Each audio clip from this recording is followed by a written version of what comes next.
She had 30 seconds to live, and she spent them ordering a latte. Sienna Holloway, 30 years old, founder of a logistics empire worth $11 billion, stood at the counter of a coffee shop on Michigan Avenue with a gun pressed against her spine through the fabric of her blazer, and she smiled at the barista like nothing in the world was wrong. Because if she didn't, Raymond Voss would pull the trigger before she finished her next breath. He'd told her so in the parking garage. He told her exactly how this morning would end. If you've ever wondered what real courage looks like, not the movie kind, but the kind that lives in ordinary people on ordinary mornings, leave a comment with your city so I can see how far this story travels. Like this video and stay until the end. What happens next inside that coffee shop will change everything you think you know about who saves whom. The morning had started the way all of Sienna's mornings started, too early and too loud inside her own head. She'd been at her desk by 5:45, which was late for her. The Apex Horizon headquarters occupied the top 4 floors of a glass tower on Wacker Drive, and by 6, the building was already filling up. Analysts with their overnight reports, logistics coordinators tracking container ships across 3 oceans, her personal assistant Margot leaving a fresh coffee on the credenza without being asked. Sienna had built the company from a single freight brokerage she'd inherited at 22 and turned into something that moved goods across 47 countries. She understood logistics. She understood systems. What she'd never quite understood was how to turn her brain off when she walked away from her desk. She hadn't slept well. She rarely did. By 8:15, she was in the elevator heading down to a meeting with her legal team, scrolling through the overnight summaries on her phone. The numbers were good. They were always good lately, which should have felt reassuring and instead felt like pressure, the pressure of something you were afraid to lose. She was aware, somewhere in the back of her mind, that she'd become a different person in the last 2 years. Harder to reach, quicker to judge. Her assistant's eyes had started doing that thing where they slid slightly away when Sienna walked in, the way eyes do when they're trying to be invisible. She noticed. She'd been meaning to address it for 3 weeks. The elevator opened to the parking level, and she stepped out, already composing a mental response to an email she'd read on the way down, and she was 6 steps from her car when she heard Raymond Voss say her name. She stopped. She knew the voice before she placed the face. Her brain ran the pattern in under a second. Voss, former VP of Operations, terminated 8 months ago following an internal audit. She'd barely been in the room for the termination meeting. She'd left it to HR and her general counsel because the numbers made his misconduct so obvious there was nothing to discuss. She hadn't thought about him since. She turned. He was standing between 2 parked cars, about 15 feet away, wearing a gray jacket that was too warm for the weather. He looked smaller than she remembered him. He'd lost weight, and not in a way that suggested he'd been taking care of himself. His eyes were doing something she didn't like. They were very calm. "Raymond," she said, the professional reflex. Neutral, careful, buying time without knowing yet what she was buying time from. "I need you to walk with me," he said. "Somewhere we can talk privately." "I have a meeting." "That's not what's happening this morning." He shifted his jacket slightly. She saw the shape of the weapon at his hip for less than a second. He wasn't pointing it at her. He was just making sure she knew it was there. "Walk next to me. Look normal. Don't make me complicate this." Sienna's mind did 3 things at once. The first was run a calculation. Parking level, 6:47 a.m., few staff arriving yet, cameras at the east stairwell and the elevator bank, but not this corner. Screaming might bring help, or it might get her shot before anyone understood what they were hearing. The second was acknowledge, clearly and without flinching, that Raymond Voss had been preparing for this morning for some period of time, and she had not. The third was feel something she hadn't felt since she was a teenager watching her younger brother Jamie get knocked down by 3 boys on a school bus because he was deaf, and they thought that was a reason. Pure, cold, clarifying fear. She walked next to him. They took the stairs to the street level, which he'd clearly thought through, and they came out on the south side of the building where the foot traffic was thinner in the early morning. He steered her north with light pressure at her elbow and explained the situation with the matter-of-fact tone of a man who'd been rehearsing. There was a private banking facility 4 blocks north and 2 blocks east. He had documentation forged well enough to get them through initial security. Sienna was going to authorize a wire transfer of $40 million into a holding account. After that, he would leave. After that, what happened to her was not, he said, his problem anymore. And if I refuse, Sienna said. You won't, he said. You're too smart. She noted the phrasing, too smart. He was telling her she'd weigh the odds and comply. He was right that she'd weigh the odds. He was wrong about what she'd do with the answer. They walked. Michigan Avenue in the morning had its own particular rhythm. Delivery trucks pulled up to hotel service entrances. A woman in running gear sat on a bench retying her shoe. Two men in construction vests argued over a folded map, in the way that people argue when neither of them wants to admit they're lost. Sienna walked through all of it with her face composed and her mind working very fast and arriving, every time, at the same conclusion. Raymond Voss had no intention of letting her leave the bank. He was owed, in his mind. That was what this was. 8 months of humiliation, of watching what he'd built, or what he'd come to think of as his, despite the evidence against him, continue without him, while he presumably could not find comparable work and could not stop thinking about the room where her lawyers had handed him a separation agreement and indicated where to sign. $40 million was a number with logic behind it. It was large enough to feel like justice, and small enough to be credibly transferred without immediate multi-system flags if the paperwork was solid. He'd done his homework. He'd done his homework on the transfer. He had not, Sienna judged, done the same level of thinking about what happened next, which meant he was working from an emotional framework that had gaps in it, which meant he was more dangerous, not less, because people with gaps in their planning tend to fill them with panic. She said nothing for half a block. Where do you want to end up? She asked then. What? After this. Do you have somewhere to go? Walk, he said. I'm walking. I'm asking a question. If you've planned this carefully, you've thought about what comes after. Where are you going? You don't need that information. I'm curious, she said.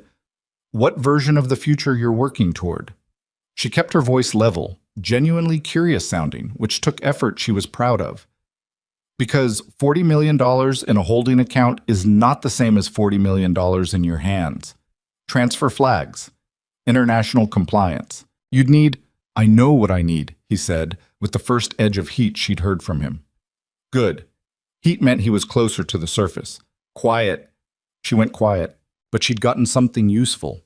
The edge of heat meant that he'd thought about the transfer and the destination, and he believed his plan would work, which meant he probably had a second identity or a prepared exit route, which meant the post-bank portion of the morning had been thought through, which circled back to her original conclusion that she would not be part of it.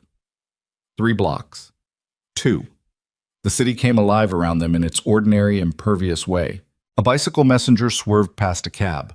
A woman in a yellow coat walked out of a pharmacy checking her phone. Somewhere half a block over, a delivery truck was reversing, and the backup alarm beeped its flat, indifferent note. They were passing a coffee shop. Sienna registered it in her peripheral vision the way she registered everything right now, sharply cataloging. Floor-to-ceiling windows along the Michigan Avenue side. Moderate crowd. The breakfast push, probably 40 or 50 people visible. Long counter along the interior east wall. Tables arranged with chairs, several with bench seating along the windows. Voss steered her slightly, intending to move past. Then he changed his mind. We need to stop, he said. It wasn't what she'd expected. I need you where I can watch you for a minute. He had his phone in his left hand. She could see him reading something. A message, probably. Something about the bank, the timing, a contact. In here, sit down. Don't talk to anyone. He guided her through the door. The smell hit her first. Roasted coffee and hot milk and the warm fug of too many people in an enclosed space. The noise was immediate.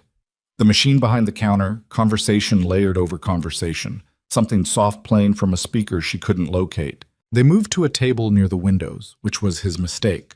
She could see the street, and the street could see her, which was better than nothing even if no one on the street was looking for her specifically. Voss sat to her left and slightly behind her, angled so he could see the entrance and keep her in his sightline. His jacket was still closed. His right hand rested on his knee, close to the opening. Sienna put her hands on the table, palm down, and looked at the room. She was doing the only thing she could do, looking for anything. A familiar face, a visible police officer, a security guard, anything she could use. What she found was a man in the corner. He was sitting alone at a table near the rear of the shop, which was slightly quieter than the front. Late 30s probably, dark jacket, the kind that didn't cost much. He had the look of someone who was tired.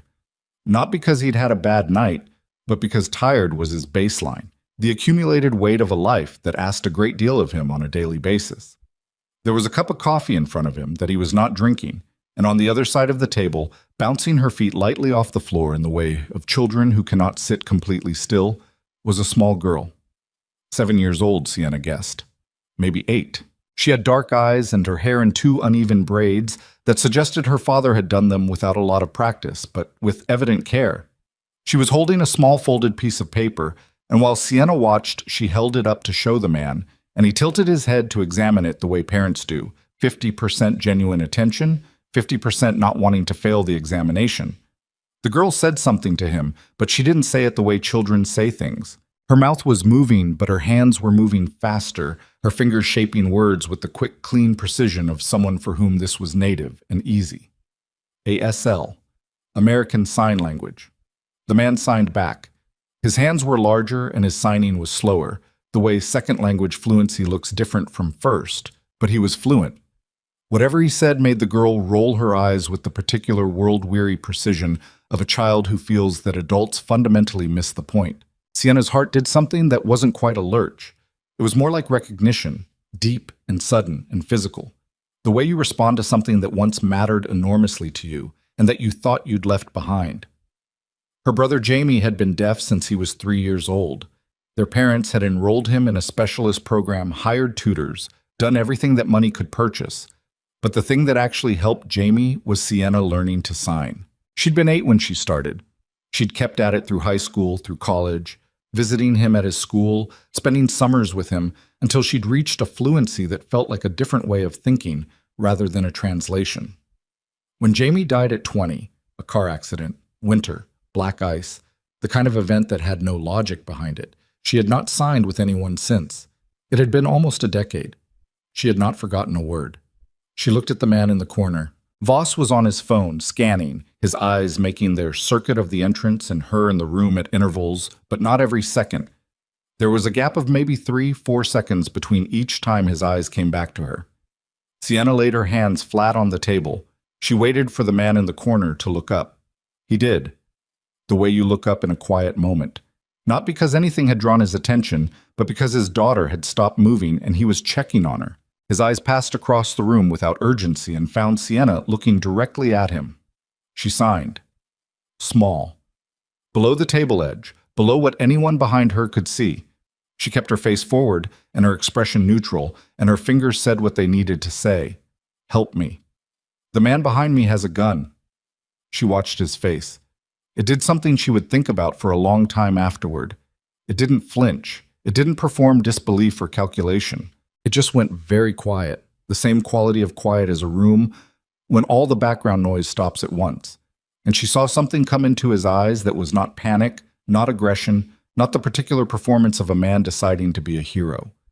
It was recognition, the kind that came from somewhere deep and specific, the look of someone who understood exactly what she was telling him, because that kind of situation was not entirely unfamiliar territory.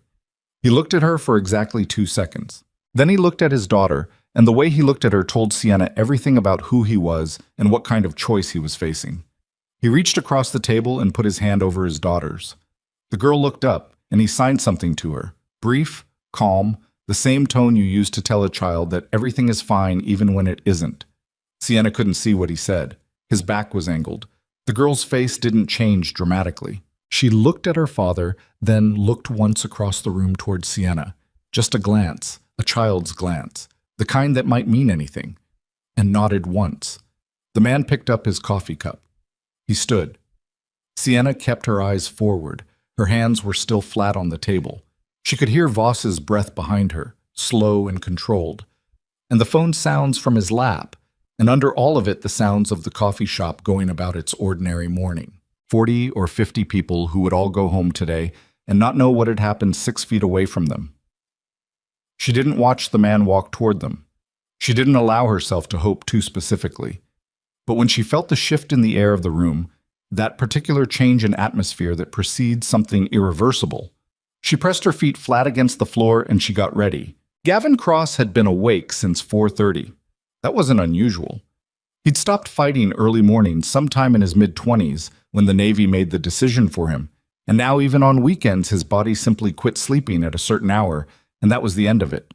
He'd lie there for a while in the dark, running through the day ahead, and then he'd get up and make coffee and check on Nora, who slept the way children sleep, completely, without reservation, arms flung out like she was falling through a pleasant dream and didn't mind the landing. He'd been watching her sleep for 7 years, and it still hit him the same way every time. Not sentiment exactly. More like the recognition of something that mattered more than he had words for. The morning had gone the way mornings with Nora usually went. A 20-minute argument about whether she needed to wear her heavier jacket. She did. She knew she did. She simply objected on principle, followed by the particular silence of their apartment when she was ready to leave, and he wasn't quite. Followed by the walk to the coffee shop on Michigan Avenue, where he graded papers on Tuesday and Thursday mornings because the school paid him enough to teach 8th grade history and not enough to afford the kind of quiet his apartment didn't have when Nora was home. She came with him on the days she had a late start. She brought her paper and folding projects.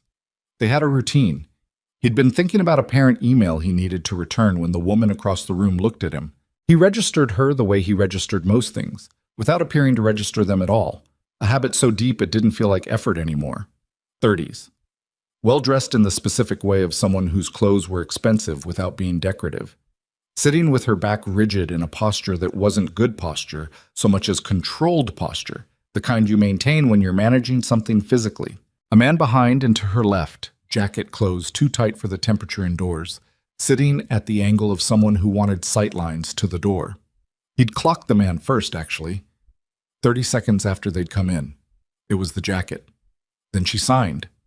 He watched her hands, small movements below the table edge, the grammar compressed the way it gets when someone is fluent but hasn't used the language recently. Help me. The man behind me has a gun. Her face stayed forward. Her expression didn't move. Gavin had, in his life, been shot at from a rooftop in a country whose name he was still not permitted to say in certain contexts. He had watched a man he considered a brother stop breathing in the back of a vehicle, moving at speed through a city that had already destroyed itself several times over. He had made decisions in the dark with incomplete information and lived with the outcomes, the ones that worked and the ones that didn't. In the specific way you live with things that can't be revisited. He knew what it felt like when a situation became real. There was a temperature to it. He looked at Nora. She was watching him. She'd felt the change in his stillness, the way she always felt things he didn't say out loud. That was the thing about raising a deaf child that no one who hadn't done it quite understood.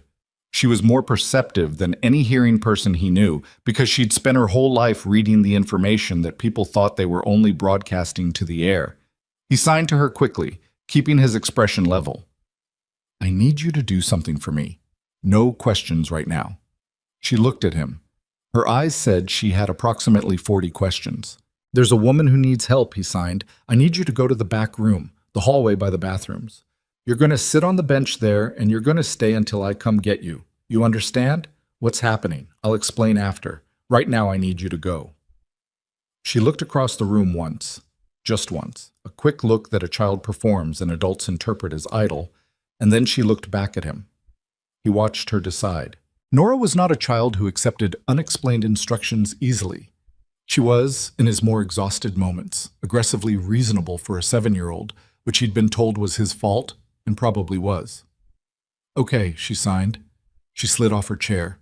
She picked up her folded paper and she walked toward the back of the shop without looking at anyone. She had the walk of a child who had been coached, in various ways and contexts, on how to move through public spaces with purpose and without attracting attention. He watched her until she turned the corner into the back hallway. Then he picked up his coffee cup and he stood. The cup was a ceramic mug. The kind coffee shops use, heavy-bottomed, holds maybe 14 ounces. He'd barely touched it, nor had needed his attention from the moment they'd sat down, so it was close to full, which meant it was close to 200 degrees Fahrenheit behind a thin ceramic wall, and he was already running the approach in his mind as he moved between tables. He didn't rush. Rushing drew attention, and he didn't want the man to clock him before he was close enough for it to matter.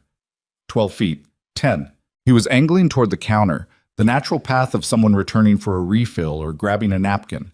Nothing interesting, just a tired man in a coffee shop crossing the floor on his own business. He watched the man's posture in his peripheral vision. Jacket closed. Right hand near the hem. Looking at his phone.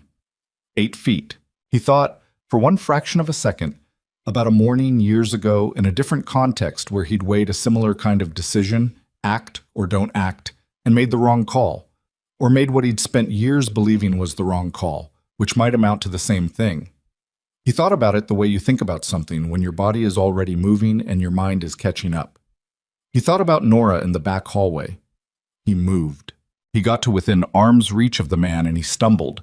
Not dramatically, not a full theatrical fall, just a catch of his foot against a chair leg that was completely plausible in a crowded coffee shop. And the coffee went sideways, full cup, 14 ounces, 200 degrees. It hit Raymond Voss across the side of his face and down his neck and onto his jacket, and for one full second, nothing happened. The way nothing happens in the instant between something occurring and the body understanding what has occurred.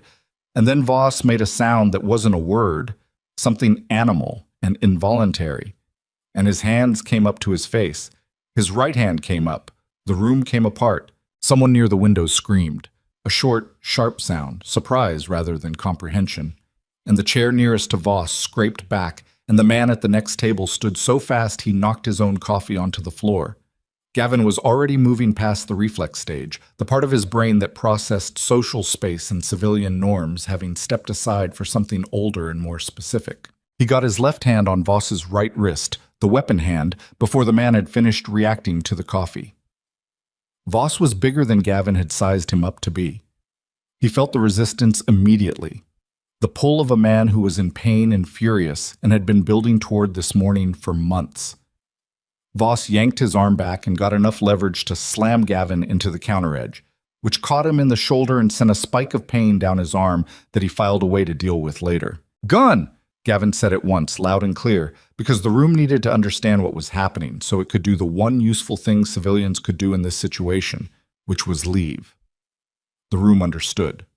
What happened next was not the clean evacuation of a fire drill. It was 40-some people all making individual decisions simultaneously about which direction was safe and what their priorities were. And the result was a kind of compressed chaos. Tables overturned, cups and plates going down, someone's bag catching someone else's arm, a child crying somewhere near the door, the baristas behind the counter dropping below the counter edge with the fast instinct of people who'd had some version of training for this. The door opened and the cold morning air came through in a rush. Gavin used the movement. In the noise and the shifting of bodies, he got Voss's wrist bent to a specific angle that made maintaining grip on anything painful, and he felt the weapon come loose. Not entirely. Voss hadn't dropped it, but the grip went slack enough that Gavin could redirect the barrel toward the floor and then toward the wall, away from the bodies still moving for the exit. Voss headbutted him. It wasn't skilled, just a man in pain doing whatever his body suggested. But it caught Gavin on the cheekbone, and his vision stuttered for a moment. He held the wrist. He did not let go of the wrist. That was the one thing he could not do, and he knew it. They went into a table. The table went over. The sound of it was enormous in a room that was rapidly emptying, that particular crash of furniture that sounds different when there's less ambient noise to absorb it. "You have no idea," Voss said, and his voice was a wreck, hoarse from the pain and thin with something that might have been the edge of tears, which was the most unsettling thing about him. "What she took from me." "I don't care," Gavin said. It came out level, which surprised him mildly.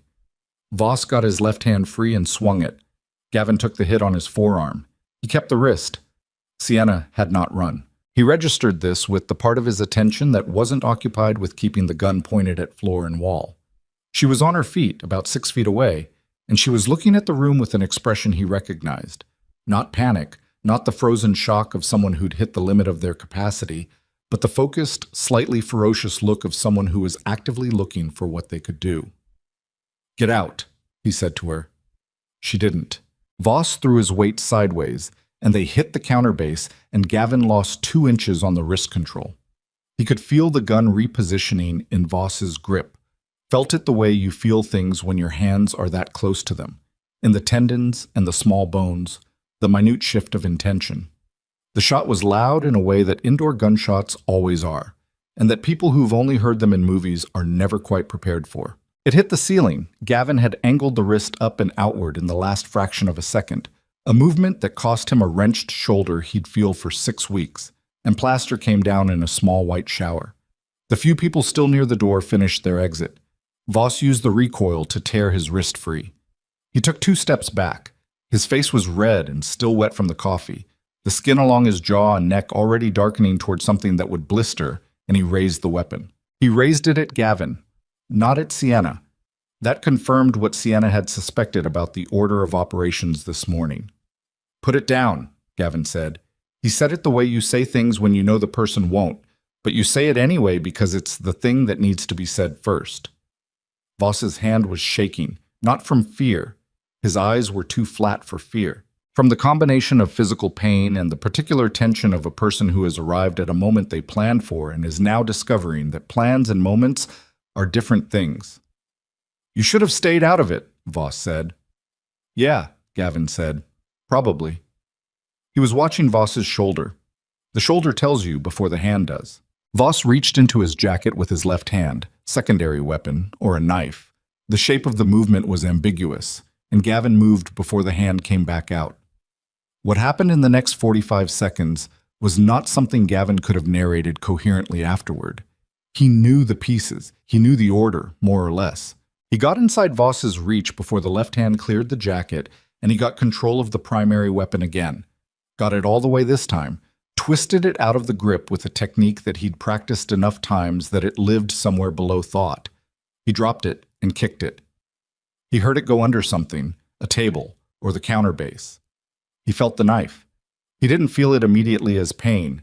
That was the thing about adrenaline that people found hard to understand.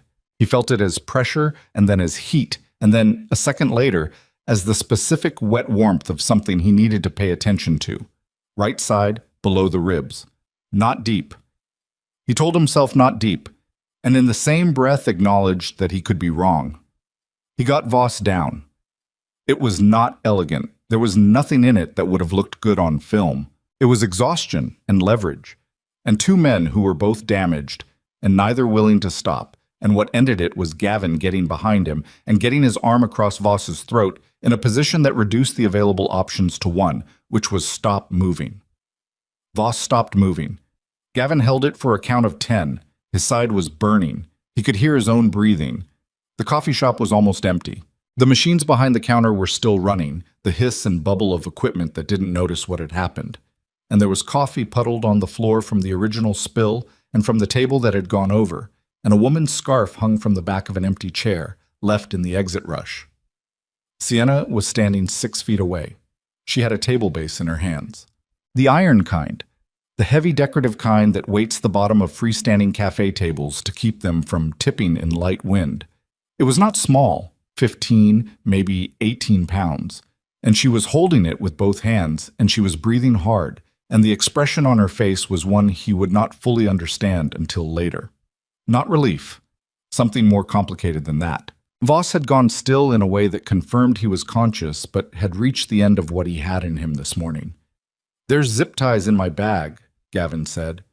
His voice sounded strange to him, flat and a little distant, the way voices sound when your body is spending its resources on other things. She blinked. "What?" "Left front pocket of my bag, by the window table. Zip ties." He could feel the wound in his side moving with each breath. "I'm going to need my hands in a minute, and I'd rather he not—" "I'll get them," she said. She set the table base down with a sound that suggested it had been genuinely heavy. She crossed to the window table. He heard sirens. Distant, but there. Someone had called it in. One of the people who'd made it out. Probably the barista. They'd been trained. "Got them," Sienna said. She came back. She looked at Voss, then at Gavin. "How do you have zip ties in your bag?" "I coach track," he said. "For broken equipment. I've had them in there for 4 years. I don't actually remember putting them in." "You use zip ties to fix track equipment?" "I don't know what I thought I'd use them for." He adjusted his grip on Voss slightly. "Can you tell me how?" he told her. She did it right the first time, which he'd somehow expected, pulling the ties tight with a practical efficiency that confirmed she was someone who, when she decided to do a thing, did it without hedging. He released Voss and sat back. The floor was cold and wet, and he sat there for a moment and let it be cold and wet. His side hurt. His shoulder hurt.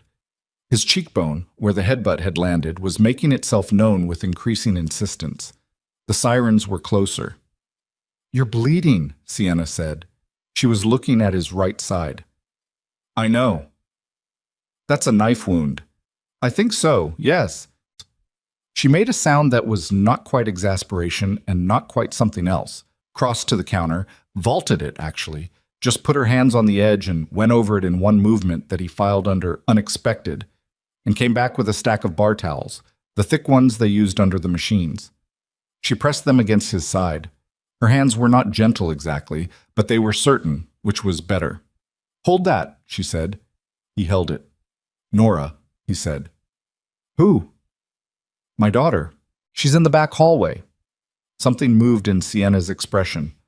"How old?" "7. Did she hear any of—" "She's deaf," Gavin said. Sienna was quiet for a moment. Then she stood up and walked toward the back of the shop.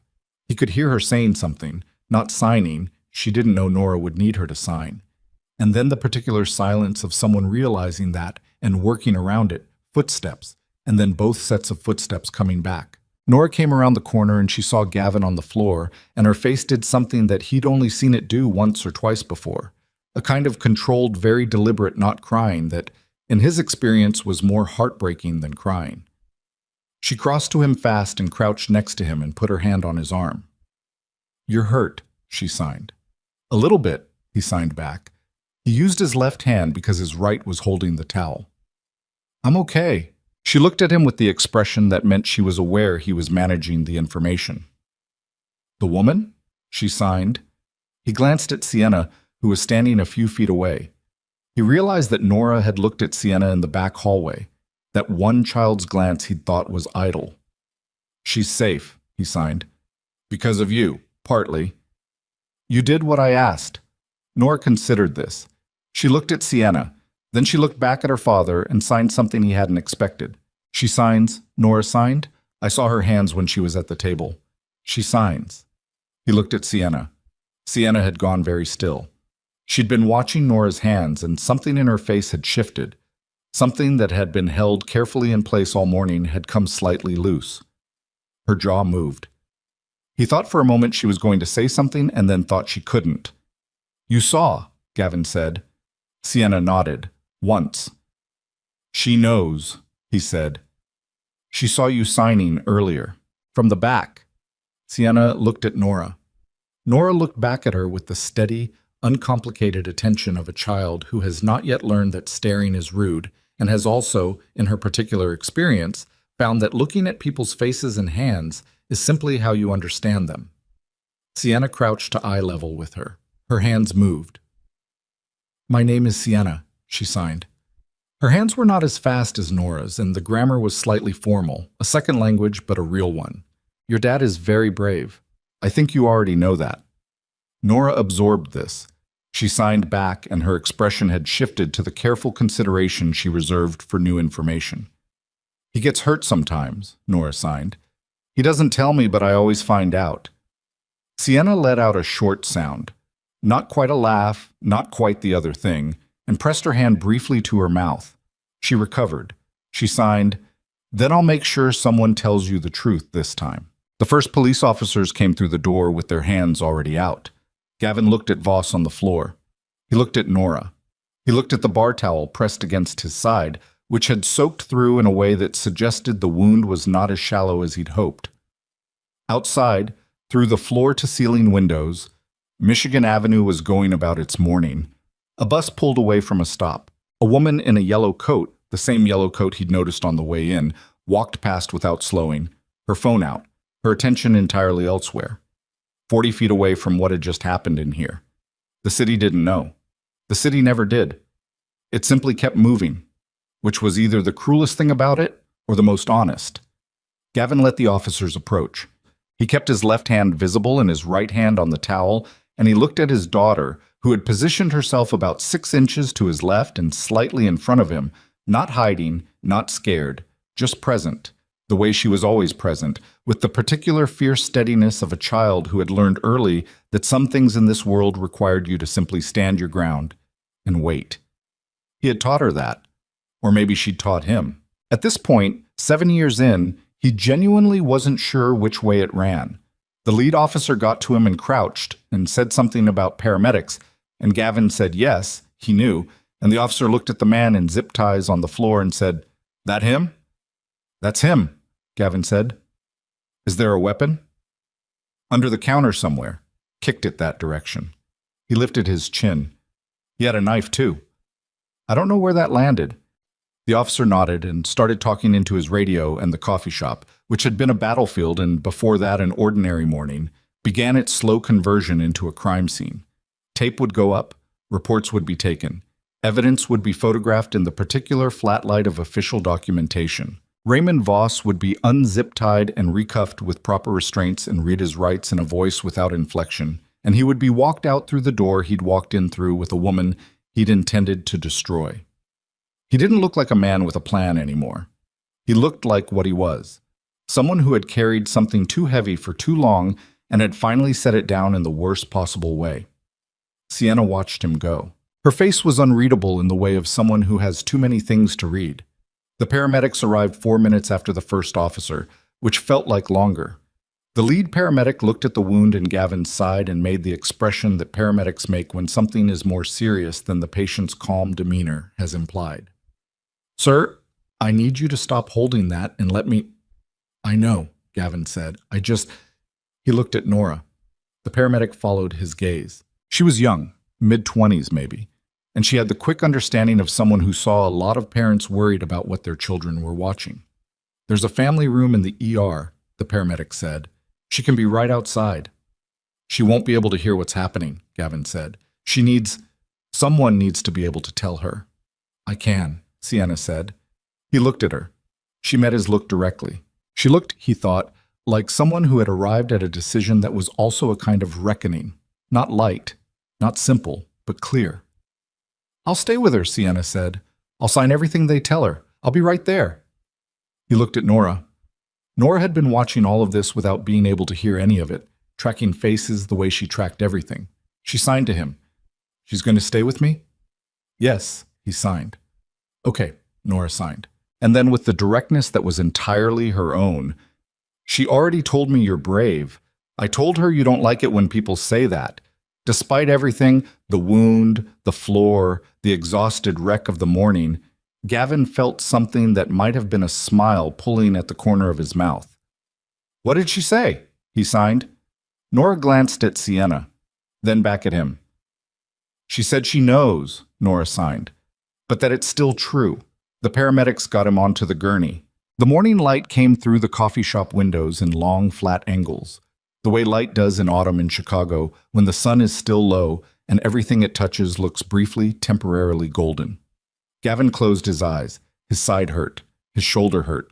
Somewhere in the back of the shop, Nora walked beside a woman she'd met 12 minutes ago, and the woman was signing something to her, and whatever it was made Nora answer back in the quick, easy way she answered people she'd decided she could trust. He didn't know yet what the rest of the day would bring. He didn't know what came after the ER, after the statements, after the slow unwinding of what Raymond Voss had been building toward for 8 months. He didn't know what it meant that a woman had looked at him across a crowded room and trusted her life to something as quiet as her hands. He knew his daughter was safe. For the moment, he let that be enough. The ER at Northwestern Memorial ran on its own logic, which had nothing to do with the logic of the outside world. Gavin had been in enough of them to know. The lighting was the same at 2 in the afternoon as it was at 2 in the morning. The sounds were the same, the rolling of equipment carts, the overhead announcements that somehow managed to be both urgent and uninflected, the specific quality of voices that had been professionally calibrated to communicate without alarming. Time moved differently inside these walls, in the stretched and compressed way of places where bodies were the primary subject of concern. He'd been in the treatment bay for 40 minutes before a doctor appeared, which he understood was actually fast. and the wound in his side had been examined and cleaned and examined again with the particular focused displeasure of a physician who had opinions about people who downplayed their injuries. The knife had gone in at an angle that avoided anything critical. He'd been right about that, or lucky, or both. But the depth was enough to require sutures and the kind of careful cleaning that the doctor informed him would take longer than the stitching itself. "You said you held a towel against this for about 20 minutes, Gavin said. "Did you put pressure on it the whole time?" "Most of the time." The doctor looked at him over her glasses. She had the manner of someone who'd been on shift since before dawn and had dealt with more avoidable injuries than she cared to count. "What were you doing the rest of the time?" "Talking to my daughter," he said. She looked at him a moment longer than necessary. Then she went back to work without commenting, which was, he suspected, a form of professional mercy. Through the glass partition of the treatment bay, he could see the waiting area, chairs along the wall, a low table with magazines no one was reading, a television mounted high in the corner showing a morning news program with the sound off. Nora was sitting in one of the chairs with her paper and folding work in her lap, but she wasn't folding. She was watching Sienna, who was sitting beside her and talking to her with her hands. And Nora was answering. And from this distance and through this glass, Gavin couldn't read what either of them was saying. He could only see the rhythm of it, back and forth, the way actual conversation has a rhythm that is distinct from the performance of conversation. And he let himself watch for a moment before the doctor asked him to lie back. He lay back. The ceiling of the treatment bay was white with acoustic tile and a fluorescent panel that buzzed at a frequency just below conscious detection. He stared at it and let the doctor work and turned his mind carefully and with effort toward what he knew. Raymond Voss was in police custody. He'd be processed and charged. The list of charges available to the prosecution was significant, and the evidence was, as these things went, unusually clean. 40-some witnesses, a gunshot recovered from the ceiling, a knife recovered from the coffee shop floor, Gavin's blood still on the blade, security footage from the coffee shop's own cameras, and from at least 2 street-facing cameras outside. Voss would need a very good lawyer and would not, in Gavin's estimation, find the next several years of his life particularly satisfying. That part was over. What was not over was everything else. He'd given his statement to a Detective Reyes, early 40s, the contained and slightly tired look of a homicide detective who'd been called to a scene that wasn't homicide and was adjusting expectations on the fly, while the paramedics were still working on him in the ambulance. He'd been as clear and sequential as the adrenaline and the blood loss would allow, which was clearer than most people managed. Reyes had asked good questions and taken notes without looking at his notebook, which was the sign of someone paying actual attention. Sienna had given her statement separately. He hadn't heard what she said. What he knew about Raymond Voss and the mechanics of this morning was limited to what Voss had told Sienna in the parking garage, the wire transfer, the private bank, the forged documentation, and what Gavin had seen and heard himself. He didn't know yet why Voss had chosen this morning. He didn't know who else was involved because it was very difficult to set up forged banking documentation and security bypass on your own, and Voss had been out of Apex Horizon for 8 months, which meant his access to internal systems was gone, which meant someone inside had helped him. Sienna had been running that same calculation. He could tell from the look on her face in the ambulance before they'd been separated. Not the dazed look of someone in shock, but the focused inward look of someone doing arithmetic that was making them angry. The doctor finished and told him to stay still for 20 minutes and that she'd return to check the dressing. She left the bay. Through the glass partition, Nora was showing Sienna something on the folded paper, some shape she'd made, holding it up with the slight anxiety of someone presenting work they wanted evaluated fairly. Sienna took it in both hands and examined it with what appeared to be genuine attention, turning it over, asking something with her hands. Nora explained. Sienna asked something else. Nora's face went through 3 distinct expressions in 4 seconds.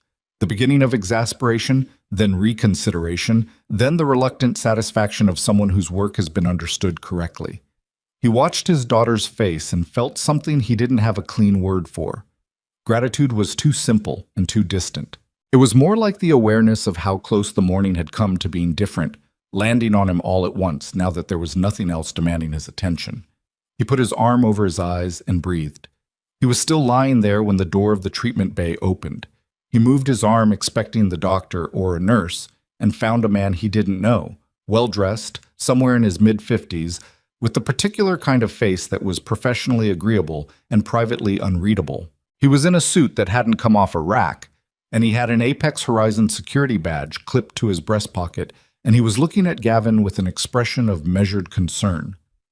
"Mr. Cross," the man said, "I'm Victor Hale. I'm Ms. Holloway's Director of Corporate Security.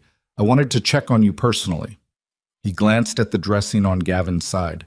"And to let you know that Ms. Holloway is being moved to a secure location. I came to escort her.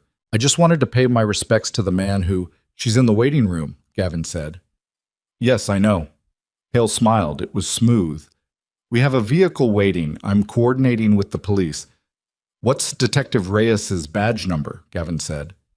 Hale paused. "I'm sorry?" "Detective Reyes, the detective running this case. You said you're coordinating with police. What's his badge number?" "I don't have that information memorized, naturally. I've been in contact with—" "What precinct?" A shorter pause this time. "I'm not certain of the specific—" "His first name," Gavin said. "What's his first name?" Hale's expression didn't break exactly. It was more like it recalibrated. The agreeable concern was still there, but something behind it had shifted. The almost imperceptible adjustment of a man who had prepared for several versions of this conversation and was deciding which one he was in. "I think there might be some confusion," Hale said pleasantly.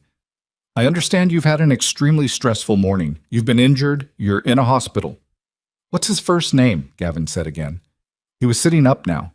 It pulled at the stitches in a way that was unpleasant, and he registered this and set it aside, and he looked at Victor Hale and waited. Hale looked back at him. The pleasantness in his expression thinned slightly, the way a coat of paint thins when you can see the color underneath beginning to show through. "I'll just go let Ms. Holloway know I'm here," Hale said. "She can see us through the partition," Gavin said. This was true. Through the glass, Sienna had gone still. She'd been watching the treatment bay from the moment Hale walked in, not obviously, not in a way that would have telegraphed itself to someone not watching for it. But Gavin had been watching, and he'd seen the shift in her posture and the particular quality of stillness that was the opposite of relaxation. She was reading the situation. She had, he was coming to understand, been reading situations her entire career. It was a different skill set than his, but it came from the same place. The understanding that information was always available if you knew what you were actually looking at. Her hands moved. She was signing. Low, close to her side, in the direction of the glass partition, in the direction of Gavin. Nora was looking at her folded paper and didn't see it. "He's not who he says. Don't let him leave this floor."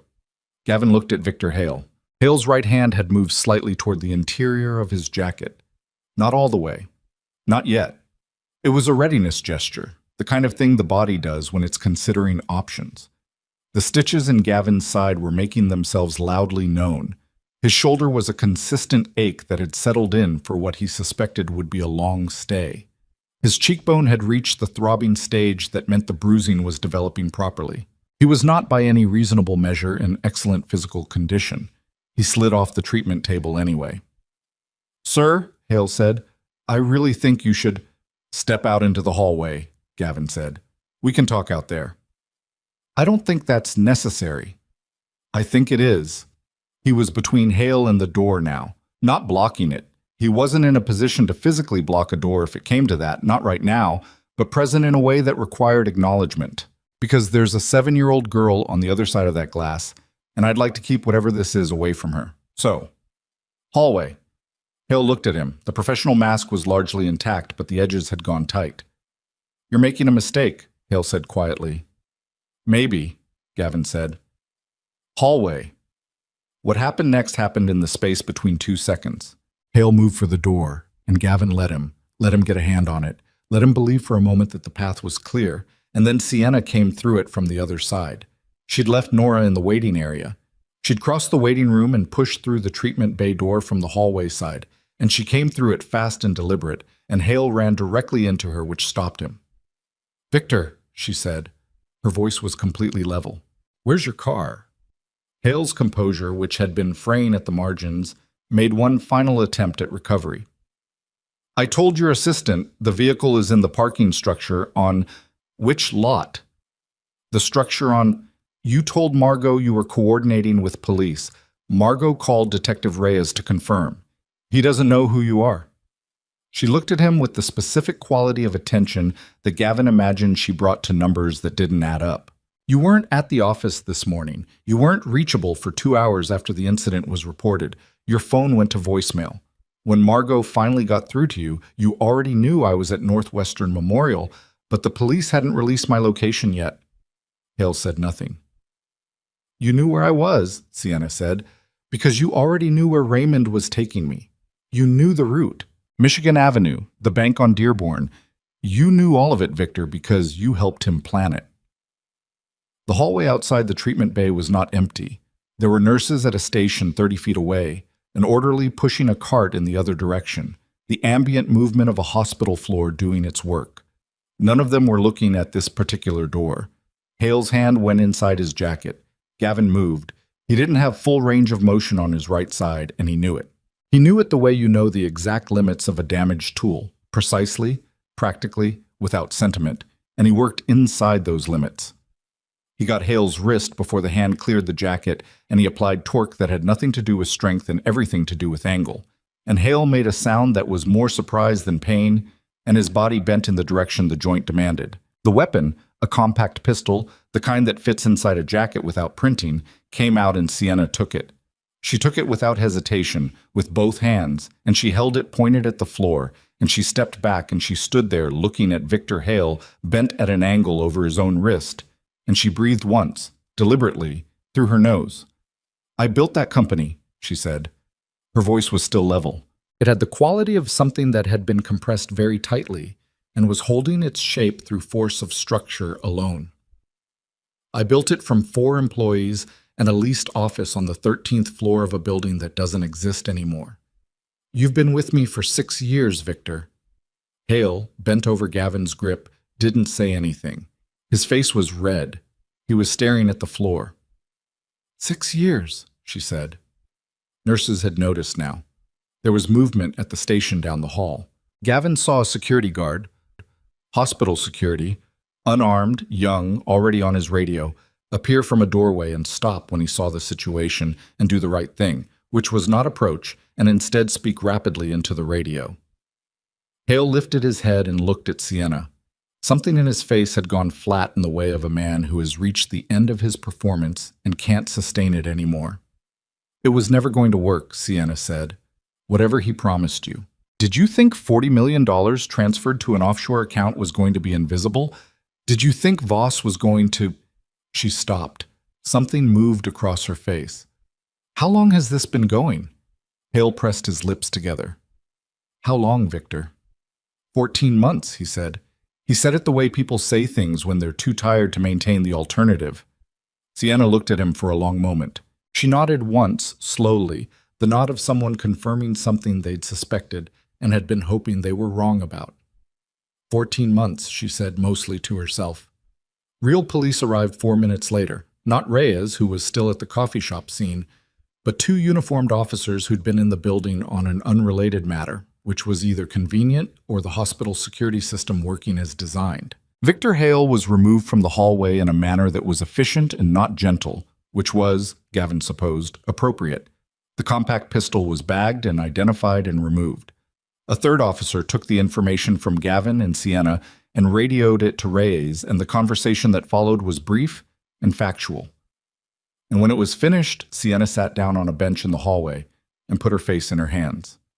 Not crying. He didn't think she was crying. It was more like she was holding her own head, holding it still for a moment, the way you hold something that's been rattled. Gavin sat down next to her, carefully, with attention to his right side. They sat there. 6 years, she said into her hands. Yeah. I hired him. I ran 3 background checks. His references...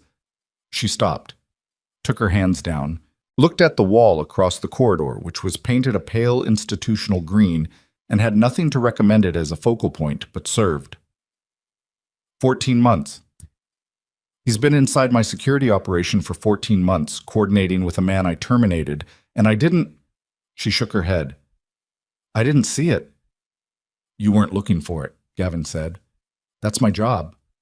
Seeing the thing that could go wrong is literally my... She stopped again. He could see the conflict in her face between the impulse to accountability and the impulse to be fair to herself, and neither impulse was winning cleanly. It's hard to look for a threat that's using your own trust against you, he said. It's designed to be hard to see. She turned and looked at him directly. It was the first time since the hospital that she'd looked at him straight on rather than at an angle, and he found it slightly disconcerting in the way of someone who'd been watching you from a distance now being very close. "Are you trying to make me feel better?" she asked. "I'm telling you the mechanics of how it works," he said. "Whether that makes you feel better is your business." She considered this.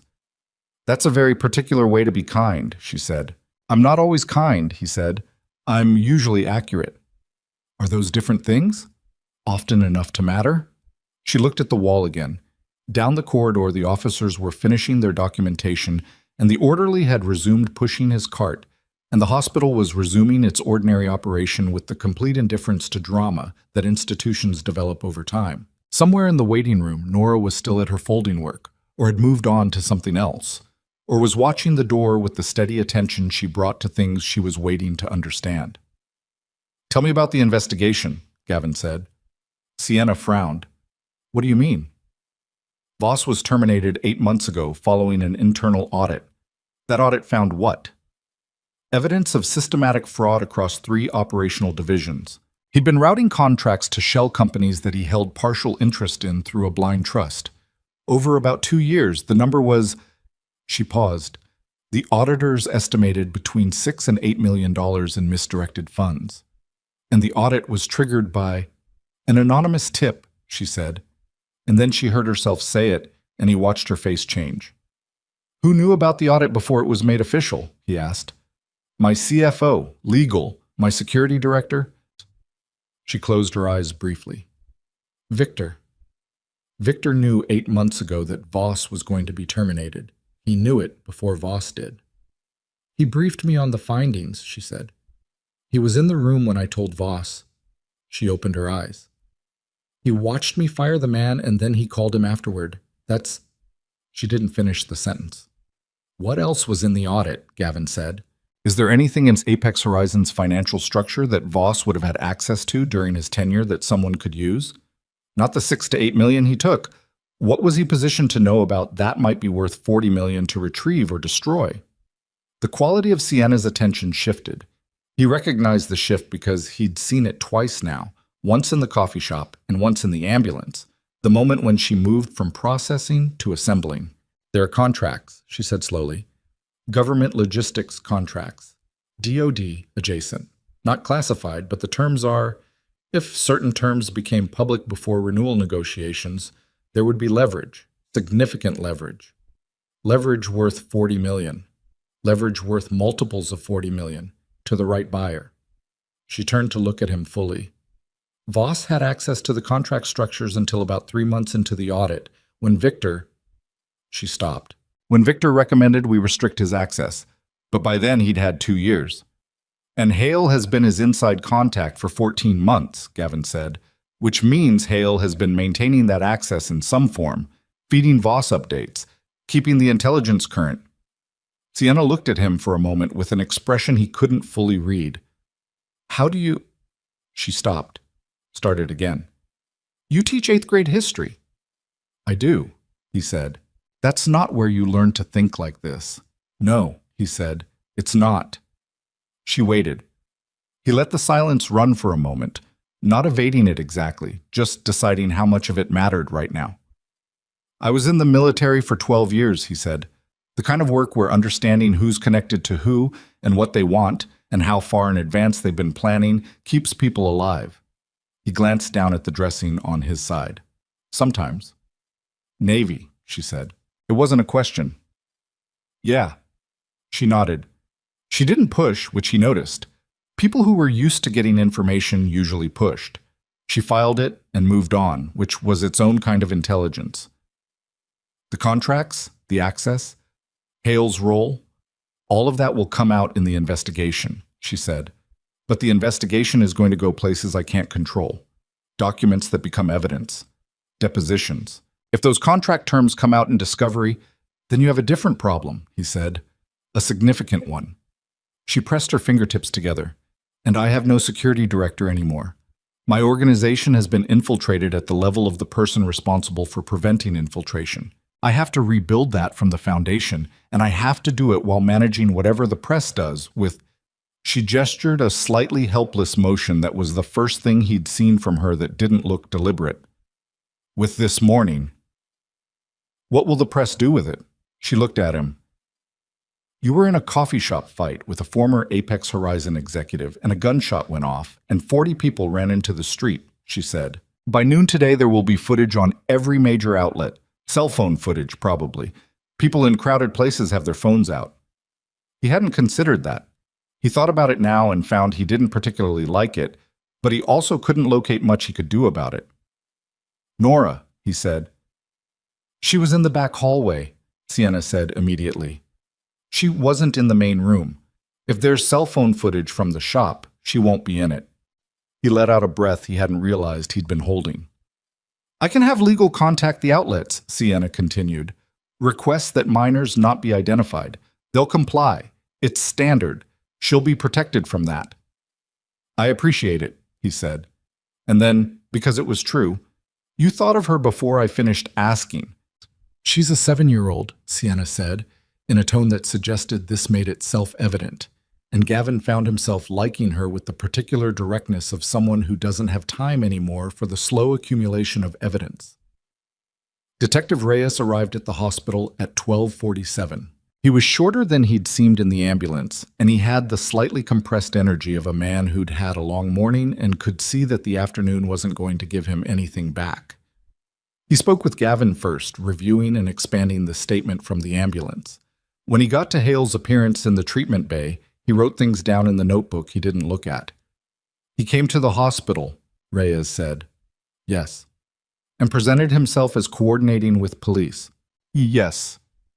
We have no record of any contact from him or from anyone at Apex Horizon Security prior to his appearance here. Reyes looked at his notes, or appeared to. He accessed internal hospital visitor information to determine Mr. Cross's treatment bay. That's a separate issue that the hospital is dealing with on their end. Was he working alone? Gavin asked. We don't know that yet, Reyes said. We're going to know a great deal more in the next 48 hours than we do right now. He closed the notebook. Mr. Cross, for what it's worth, what you did this morning was effective. I'm not going to tell you it was smart, because I tell people in these situations that they should have called 911 and waited, and I believe that mostly. But given the specific circumstances, he paused. You kept the weapon from being discharged into a crowded room. That matters. It got discharged into a ceiling, Gavin said. Ceilings heal, Reyes said. He went to speak with Sienna. They were in the hallway for 35 minutes. Gavin could see the conversation through the glass but couldn't hear it, and he watched it the way he'd watched things from distances before, reading posture and gesture and the rhythm of exchange. Sienna didn't perform for Reyes. She didn't present the composed executive version of herself she'd worn all morning like armor. She sat with her forearms on her thighs, and she talked and she listened, and once she pressed her hand flat on her knee and looked at the floor for a moment, and Gavin understood that she was telling him about Victor Hale, about the 6 years, about the precise nature of what that betrayal felt like when you had a moment to acknowledge it. Reyes, to his credit, let her talk. The doctor came back to check the dressing on Gavin's side. She announced that it was holding and that she needed him to return in 48 hours, and that she was prescribing something for the pain that he should actually take rather than decide he didn't need. People who do things like decide they don't need pain medication, she said, are the same people I see again in 3 weeks because they reopened their stitches. I'll take it, he said. She looked at him with the professional skepticism of someone who'd heard this before. She left. Nora came in from the waiting area. She'd apparently decided that sufficient time had passed and her patience had reached its limit, both of which were reasonable positions. She looked at the dressing on his side and at his face, and then she climbed up onto the treatment table next to him, carefully, with the deliberateness of a child maintaining dignity, and sat beside him with their shoulders touching. She didn't sign anything. She didn't need to. He sat with her for a few minutes in the particular quiet that existed between them, the quiet that didn't need to be filled. Then she signed, "That woman is going to come back, isn't she? Not a question exactly. more like a prediction she wanted confirmed. I think so, he signed. She knows a lot of signs, Nora signed, but some of them are old-fashioned, like how Grandma signs. She learned a long time ago, he said, and then stopped for a while. Why did she stop? He thought about how to answer that honestly without saying more than he knew. She lost the person she learned for, he signed. Nora was quiet for a moment. She understood loss the way children understand things that have been close to them, directly, without the distance that adults develop. That's sad, she signed. Yes, he agreed. But she still remembers, Nora signed. She didn't forget any of it. He looked at his daughter's face, the careful and serious expression of someone who was working out what things meant. No, he signed back. She didn't forget any of it. The afternoon continued to move outside the hospital windows. Chicago in October didn't soften as the day went on. The light just changed quality, going from the bright flatness of mid-morning to something more angular and amber as the sun dropped. From the treatment bay, Gavin could see one strip of sky between buildings, pale blue with the particular clarity of a cold, dry day. When Sienna came back in, she stood in the doorway and looked at the two of them on the treatment table, a tired man and a 7-year-old sitting side by side in a hospital bay. And she didn't say anything immediately. Then she said, "The investigation is going to be comprehensive. Reyes thinks there are more people inside, possibly 3, possibly more. Miss, inside Apex Horizon," Gavin said, coordinating with Voss. Hale was the primary contact, but the documentation, the forged banking credentials, required someone with financial compliance access. That's a different department. She leaned against the door frame. She looked tired, finally. All morning the tiredness hadn't showed, and now it did, in the set of her shoulders and something around her eyes. "My company has been—" She stopped. "There's a word for when you realize the thing you built has holes in it you didn't know about. I don't think the word is in English." "You're going to find them," he said. "Yes," she said. "I am." "And then?" She looked at him. "And then I rebuild. That's what you do." Nora had been watching Sienna's face this whole time with the attention she brought to things she was deciding about. She signed something, and because Sienna was in her sight line, it was directed at Sienna as much as at Gavin. Sienna read it. Something shifted in her expression. She signed back, haltingly, working to find the right form. "What did she say?" Gavin asked. Sienna looked at him. She said, "Are you going to be okay?" He looked at Nora, who was watching him with the patient, serious expression of someone who'd asked a real question and wanted a real answer. "What did you tell her?" he asked Sienna. "I told her I didn't know yet," Sienna said, "but that I thought so." He nodded. Nora watched him nod and then, apparently satisfied with the answer, returned to her folding work, creasing the paper with the focused care she brought to things that mattered to her. Gavin looked at the strip of pale sky through the window. The investigation would move fast now. Reyes had the drive of a man who understood that the complexity of what had landed on his desk was actually a gift, because complexity meant evidence, and evidence meant prosecutions. And prosecutions were the part of the work that justified the rest of it. Victor Hale would talk, or he wouldn't, but either way the picture would come together. These things always did. What he didn't know, what he couldn't calculate, sitting in a hospital bay with a knife wound and a bruised shoulder and his daughter working a paper fold 6 inches to his left, was what the picture would look like when it was finished, what it would mean for the company, for the people involved, for the woman standing in the doorway who had built something and was now reckoning with how much of the structure she thought she knew had been undermined from inside. He'd been in that position, not with a company, with other things, with the understanding that the ground you were standing on was different from what it had felt like. There was no clean way through it. You just went through it. Outside, the city continued its afternoon. The hospital continued its particular version of time. Somewhere across Chicago in a processing facility, Raymond Voss sat in a room, and Raymond Voss's plans sat in pieces around him, and whatever he'd imagined this morning would give him, restitution, revenge, the satisfaction of taking something back, was entirely unavailable to him now, and would be for a very long time. Sienna pushed off from the door frame and walked to the window and looked at the strip of sky. "My legal team is on their way," she said. "I have about 6 hours before this is everywhere." "6 hours for what?" Gavin said. To decide what I'm going to say about it. She looked at the sky. And to decide what I'm going to do. He didn't ask what she meant. He understood that the question was larger than this morning, that some mornings arrive like a door that opens onto a room you weren't expecting, and what you do in that room is the thing that tells you, finally, who you actually are when the performance falls away. He knew what that felt like. He sat in his hospital bay and watched the light change in the strip of sky and waited for whatever came next, which was all you could ever do, and which was, he had come to believe, enough. The footage came out at 11:47 in the morning, not from a news outlet.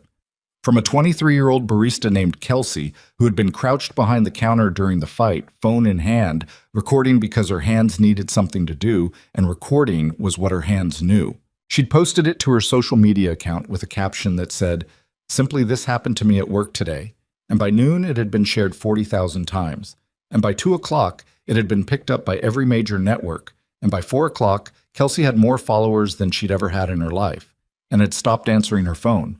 The footage was 47 seconds long. It was shaky and the angle was low, counter level, and it showed a man in a dark jacket moving through a crowd of people, and it showed another man engage him, and it showed the moment the gun discharged, the flash and the plaster coming down, and it showed the struggle and the crash of the table, and it did not show Nora because Nora was in the back hallway, which was the only thing about the footage that Gavin was grateful for, when his colleague, Diane, texted him the link at 2:15 with the message, "Please tell me that's not you." It was him. By 6 o'clock that evening, his name was attached to the footage. By 7, 3 separate outlets had identified him as a former Navy SEAL currently teaching at Riverside Middle School on the north side. By 8, the principal of Riverside Middle had issued a statement saying the school was proud of Mr. Cross and asking that the press respect his privacy and the privacy of the school community, which the press interpreted as an invitation to stand on the public sidewalk outside the school's front entrance. Gavin found out about the sidewalk from Diane, who drove past it at 8:30 and called him because texting felt inadequate. "There are 6 of them," she said, "with cameras."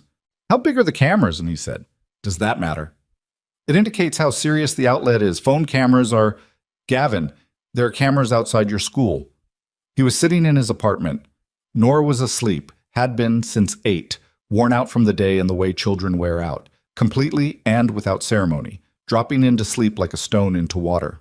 He was sitting at this kitchen table with the pain medication he'd filled on the way home and then not taken because he wanted to be clear-headed, and a glass of water he'd poured an hour ago and not drunk, and his phone, which had been notifying him of things with increasing frequency since noon.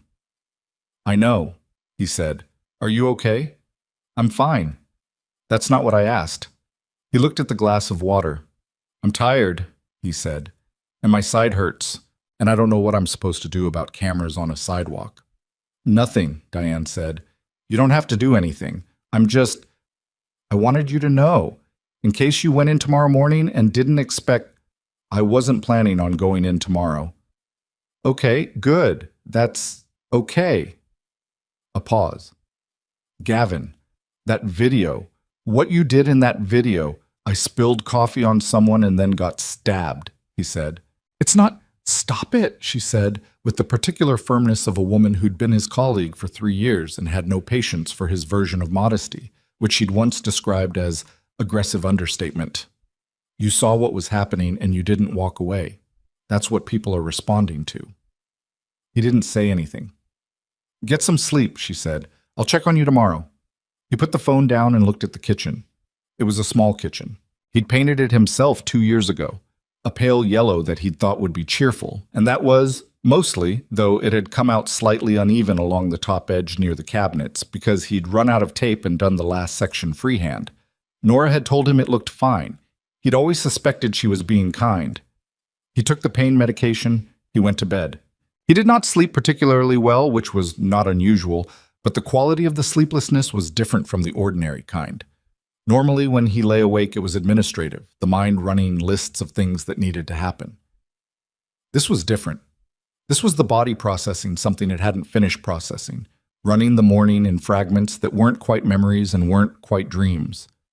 The moment he'd seen her hands, the weight of the coffee cup, the specific feeling of the knife, which was not pain immediately, but was something else, an information, a message from his own body that he'd filed and now had to retrieve. He woke at 4:30 as usual and lay in the dark and breathed. By the end of the week, 3 things had happened that he hadn't expected, and 1 thing happened that he had. The thing he'd expected was the press. It came in waves, attenuated slightly by the fact that he didn't do interviews and didn't answer his door when he didn't recognize the person on the other side of it, and by the fact that his neighbors were, uniformly, the kind of people who found camera crews on the sidewalk irritating rather than exciting and were not inclined to cooperate with them. The cameras stayed for 4 days and then moved on, which was how it worked. The news had a metabolism. Things were consumed and then the appetite moved elsewhere. The first thing he hadn't expected was the letter from the school board. It was not a negative letter. It was, in fact, aggressively positive, commending him, thanking him, using the phrase exemplary character in a sentence that he read 3 times, trying to determine if there was a subtext he was missing. There wasn't. It was genuine, which somehow made it harder to know what to do with than a problem would have been. He put it on the kitchen table and looked at it on and off for 2 days before filing it in a drawer. The second thing was the parents. Not at the school. They mostly gave him the particular polite distance of people who wanted to acknowledge something without making it uncomfortable, which he appreciated. It was the parents of the children in his track group, 6 of them over the course of a week, in the parking lot after practice, stopping him with the slightly awkward energy of people who'd prepared what they wanted to say and were now delivering it. They said variations of, "We're glad you're okay, we're glad you were there, we know you probably don't want to talk about it." He said variations of, "Thank you, I'm fine," and "No, he didn't particularly." One father, a tall, quiet man named Terrence, whose son ran the 400, stopped him on Thursday evening and just shook his hand without saying anything at all. Just shook it and nodded and walked to his car. That one Gavin thought about more than the letters. The third thing he hadn't expected was Sienna. Not that she called. He'd expected she might, at some point, the courtesy of a follow-up from someone whose life you'd been involved in. What he hadn't expected was the first call, which came on the Wednesday following the incident, at 7 in the morning while he was making Nora's lunch. "I have a question," she said without preamble. "Okay," he said. "How's your side?" "That's the question." "No, that's a separate question. The question is—" She paused. He heard what sounded like a busy background, voices and movement, the sounds of an office in operation. "The investigation has expanded. Rhea's team combined with a federal financial crimes unit. There were 4 additional individuals with coordinated access inside my organization, not executives, mid-level, compliance, and IT. They've all been identified, and 3 have already entered plea negotiations." "That's fast," he said. "Reyes is... He's very good," she said. "The 4th is cooperating without a formal agreement, which Reyes says is unusual, and I think means he's scared." She paused again. "The contract documentation that Voss had access to, some of it was shared externally. We don't know the destination yet. The federal unit is working it." He set down the bread knife. "Are you in danger?" "No," she said. Then, "I don't think so. The threat was always about the money and the documentation, not about... Voss's issue with me was personal. The federal angle is corporate espionage, different category." "But you don't know who has the documents." "Not yet." "But then you don't know you're not in danger." A pause. "That's technically accurate." "It's not technically accurate," he said. "It's accurate." "I have new security," she said. "Reyes approved the firm. They've been vetted." A beat. "My question, the actual question I called about." "Go ahead." "There's going to be a press statement from me to address what happened and to preempt some of the coverage that's been... The narrative about the incident is getting ahead of the facts, and I'd rather shape it than chase it. My communications team has drafted something." She stopped. "I want to mention you by name. I want people to know who you are and what you did." He was quiet. "I also understand," she said, "if you'd prefer not. If you'd prefer I refer to you generally and not attach your name to any further coverage." "What would you prefer?" he said. "Honestly?" "Please." "I'd prefer to tell the truth," she said, "which is that a specific person made a specific choice and that specific choice saved my life, and I'd like to be able to say so publicly." He looked at Nora's lunch, half assembled on the counter. The bread, the turkey she'd specifically requested and then claimed not to have requested. A small container of apple slices that she would eat first and then claim she hadn't known were there. "Use my name," he said. "Are you sure? You asked me what I preferred, and I told you." "I know, I'm just Sienna." It was the first time he'd used her name. He heard it register in the brief pause on her end. "Use my name." "Okay," she said. "Thank you." "How are you doing?" he said. "Not the investigation, you." A longer pause than he'd expected, long enough that he wondered if he'd overstepped. "I had a board meeting yesterday," she said. 9 people in a room, all looking at me with the specific look of people deciding whether the captain is still capable of running the ship. I've had that meeting before, early on, before the company proved itself. I know how to run that meeting. A beat. But this was the first time I sat in it and thought about something other than the company while it was happening. "What did you think about? Whether the way I've been running things, the level of—" She stopped and started again. "I've trusted systems more than people for a very long time. Processes, audits, redundancies. I built the best logistics operation in the country because I could see how goods needed to move, and I built the infrastructure to move them. But systems can be corrupted. If you trust a system and someone compromises the system, you lose everything." A brief silence. In a coffee shop, with a gun at my back, the thing that saved me was a person, not a system. A person who looked at me and made a choice.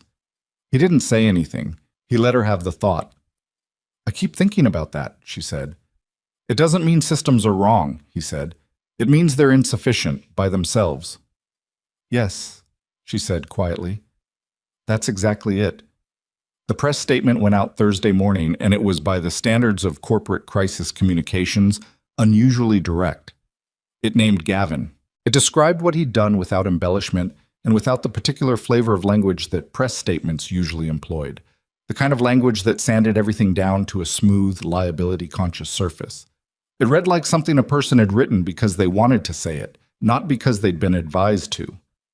The coverage redoubled for a day and then began, finally, to cycle down.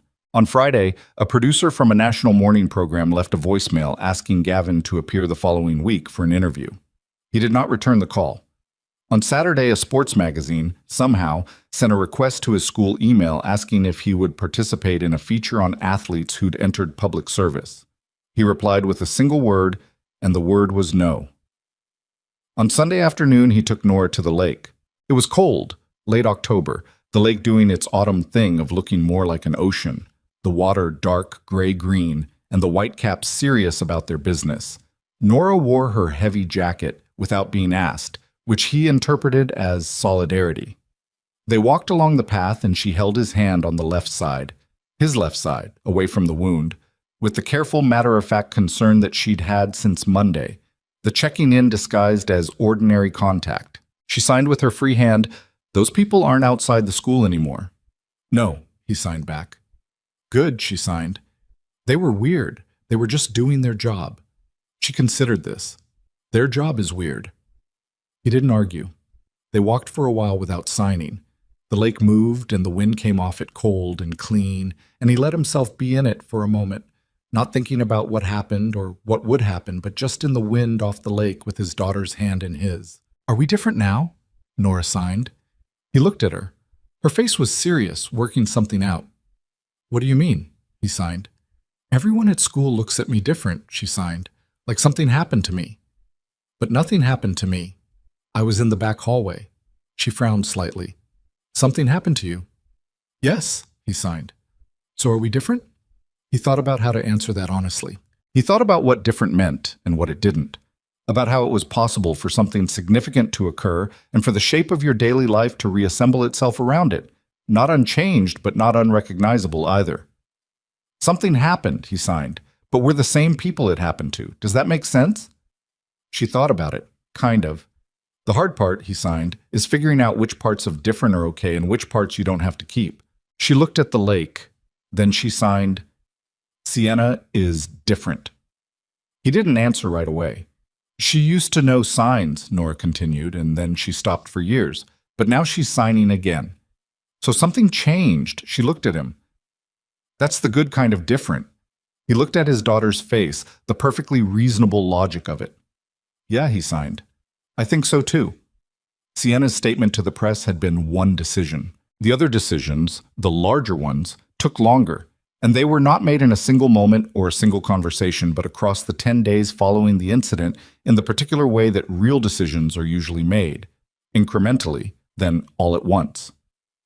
The first decision was about Apex Horizon's leadership structure. She'd had a COO, Daniel Reeves, 51 years old, 17 years with the company, the kind of steady operational intelligence that she'd always slightly taken for granted, and she called him the Wednesday after the incident and said she wanted him to take operational command. Reeves was quiet for a moment. For how long? He said. I don't know yet, she said. Long enough for me to think without thinking about freight contracts. That's not how you've ever operated, he said. No, she said. It's not. Another pause, then, is this because of what happened on Monday? It's because of what Monday showed me, she said. Which is different. He took the operational command. He was good at it, which she'd always known and had perhaps deliberately not quite acknowledged, in the way that people sometimes don't fully acknowledge the competence of the people around them, because full acknowledgement would require renegotiating their own sense of what they were indispensable for. The second decision took longer, because it was larger and more personal, and the kind of thing you could not make in the compressed urgency of crisis, but only in the quiet that came after. Sienna's brother, Jamie, had died 9 years ago, and she would say this directly if anyone asked her, which very few people did, she had not grieved him correctly. She had grieved him the way she'd handled most things in her 20s, with forward motion, with the conversion of pain into productivity, with the particular discipline of someone who'd learned that stopping felt dangerous. She'd built Apex Horizon in the years after Jamie died, and if she was honest about the timeline, the company had started moving at the pace it did in the year after the accident, and she had understood this at the time as drive and had not asked herself until much later whether it was also avoidance. She had not signed with anyone since Jamie. 9 years. In the coffee shop, looking at a man's hands, the language had come back to her not gradually, but all at once. The grammar, the idiom, the specific shorthand of it, and it had felt like a room she'd locked and then rediscovered the key to. And what surprised her was not the room itself, but that it was still fully furnished. Nothing had been lost. It had all just been sitting there in the dark, waiting. She'd signed with Nora in the hospital waiting room for 40 minutes while Gavin was in the treatment bay. They'd talked about the folded paper, an owl, Nora had explained, though it looked somewhat more abstract than owls typically did, and about whether owls were actually smart, which Nora had strong opinions about, and about what it was like to go to school where most people didn't sign, which Nora described with the pragmatic equanimity of someone who had developed her own system for managing a world that was not built for her. I just watch people's faces more than other kids do, Nora had signed. You can tell a lot from faces if you pay attention. That's true, Sienna had signed back. You can tell almost everything. Almost, Nora signed, with the precision of a child who had already learned to hedge. After the hospital, alone in her car on the way back to her building, Sienna had thought about Jamie. Not the accident, not the particular 3 a.m. quality of grief, the grief you couldn't do anything with, that just had to run. She'd thought about him as he'd been before, the particular way he'd laughed, which was full and unself-conscious in the way that made other people want to be near it. She'd thought about what it was like to sign with him, the fluency of it, the feeling of a language that demanded your whole body rather than just your mouth. She'd thought, I should have kept going. I should not have locked it up. She called her foundation attorney the following Tuesday. She'd had a family charitable structure in place for 3 years, low activity, the kind of vehicle that existed because her tax advisors had recommended it, and she hadn't yet decided what she wanted it to do. She told the attorney she was ready to activate it. She told him the direction she was thinking. He asked a number of practical questions about scale and timeline and structure. She answered them, and by the end of the call, the outline was clear enough that she could see it. Not completed, not close to completion, but actual, the way plans look when they've moved from the category of things you think about to things you're doing. An educational foundation. Primary focus, deaf and hard of hearing children, ages 4 through 18. Programming and resources for both educational access and family support, interpreters, technology, advocacy, teacher training, scholarship pipelines for students entering higher education. built to operate at scale because small was what existed already, and she had the means to attempt something larger. She named it in her head before she named it on paper. The Holloway Cross Foundation. She wasn't sure yet about the cross part. She hadn't asked Gavin, and she was aware that naming a foundation after a person without asking them was the kind of thing that only worked in one direction. But the name sat in her mind as a placeholder for something she intended to discuss when the timing was right. The timing became right on a Thursday evening in early November, 3 weeks after the incident, when she drove to the north side and parked on the street outside an unremarkable brick apartment building and sat in the car for approximately 4 minutes doing nothing in particular. She was not someone who sat in cars doing nothing in particular. She identified the feeling and named it correctly. She was nervous, which was interesting because she'd given speeches to 1,200 people and walked into rooms where hostile board members were waiting and testified before regulatory bodies with cameras present. And none of those things had produced this specific quality of nerves, which was smaller and more personal and had something to do with the possibility of a particular outcome being unavailable. She got out of the car. Gavin answered the door in what were clearly his home clothes, a worn flannel shirt, jeans, socks, but no shoes. He had a dish towel over his shoulder. He looked at her, and then at the street behind her, and then back at her. "I should have called," she said. "Probably," he said, but he stepped back to let her in. The apartment was small and specific in the way of a place that had been lived in rather than decorated. There were books on a low shelf, organized in a way that suggested functionality rather than aesthetics. A child's drawings were pinned to the wall near the kitchen, and Sienna looked at them and saw immediately that 2 of them were the drawings of someone who was genuinely good at it, the proportions and the composition better than most children managed. There were track shoes by the door, Gavin's, she assumed, and Nora's backpack hanging on a hook next to them. On the kitchen table, a half-graded stack of papers and a red pen. "Dinner was 20 minutes ago," he said. "Nora's in her room. You can—" He gestured, indicating the couch. "Sit." She sat. He went to the kitchen, and she heard the sound of the kettle. He came back with 2 cups of tea, which she hadn't been offered or asked for, and set one in front of her. "Thank you for the statement," he said. "You didn't have to write it the way you did." "I wanted to write it the way I did," she said. "I know. Thank you anyway." She held the cup. It was the ordinary kind, a mug from what appeared to be a regional running race, the paint slightly worn from repeated use. She looked at it for a moment. "I want to tell you something," she said. "Okay. And I want you to just hear it before you respond, because your first response is going to be no, and I'd like you to have a little more than the first response before you land on it." He looked at her steadily. "That's an interesting way to start." "I know," she said. "Here it is." She told him about the foundation. She told him the scope and the direction and the funding structure she'd put in place. She told him about Jamie, not the whole story, just the shape of it, the part that was relevant. And she told him what the coffee shop had meant to her, not in the way she'd said it to the press, but in the way she'd been saying it to herself in the 3 weeks since, which was more uncertain and more honest. She told him that she had been watching Nora for 3 weeks in her memory, the way the girl had gone to the back hallway without question, the way she'd climbed onto the treatment table and sat next to her father, the way she'd signed, "Are you going to be okay?" to a woman she'd known for 2 hours. She told him she was looking for someone to lead it. Not an executive, she said, not someone who'll build an org chart and manage deliverables. Someone who understands what it means to lead from the front. Someone who knows what's worth protecting. She paused. Someone who can sign. Gavin sat across from her with his tea and looked at her and didn't say anything. "It would require leaving teaching," she said. "I understand that's not a small thing. The compensation would be substantially different from what you're making now, which I recognize sounds like I'm trying to buy your answer, but it's also just the reality of running an organization at this scale. You'd have full operational authority within the mission. I wouldn't manage you. I'd fund you, and I'd be present, and you'd run it." Silence. "You can say no," she said. "I know I can say no," he said. "I just wanted to be clear that Sienna." He said her name the same way he'd said it on the phone, the first time, with the particular directness of someone who didn't use names as decoration. "I'm not going to answer you tonight." "I know. I need to think about it." "I know," she said.